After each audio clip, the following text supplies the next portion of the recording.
I'm on the Turfco stand and I'm with John Moore, who I've spoken to relatively recently, but That's right. since November, John, how have things been? It's been great actually. The market is very buoyant, and I think you see that by the attendance here. Surprisingly so. Yeah, the attendance here at Harrogate has been. We can see a difference in the numbers from what we had before. So yeah, it's buoyant. The market's buoyant. I think a lot of people are all suffering from similar things with, supply issues, which we all see through what's happening in the Ukraine. You call them challenges rather than problems. Yeah, that's true. But those challenges work into problems.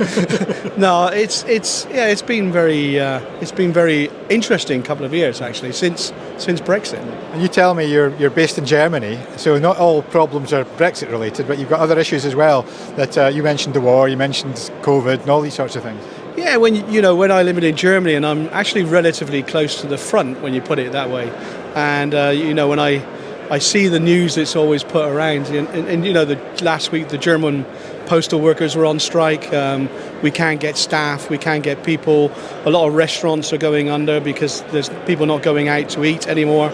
I just filled up the fuel tank in my house. Went from €4,000 to €9,500. So I've got to do that in a few months' time. yeah, well, do it quickly. Yeah, it's the challenges are the same. Most countries I go to, I don't think it's just a British thing. I know some challenges do happen via Brexit, but I don't think. I think the major challenge is what's going on, in China, and I think there's another bit of trouble around the corner. Because supply issues coming from China. I also see, we could probably, with the Ukraine, if it escalates, it's going to put pressure on everybody. And I think we all got to, pull our belts tight and hopefully get over the bad times. In practical terms, if you wanted to buy a machine like this lovely machine behind us, what sort of lead times are you looking at the moment? Well, actually, we've just extended our factory. We've doubled our footprint. So we are starting to get back to levels of supply that we did before. More of the problem that we have actually is with our suppliers coming into us.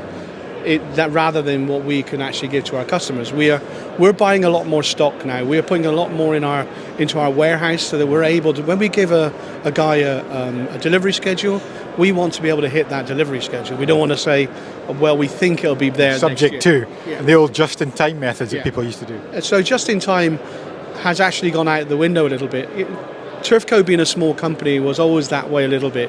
Our CEO, Scott Kincaid, was always told by the accountants, look, guys, you need to look at our stock control.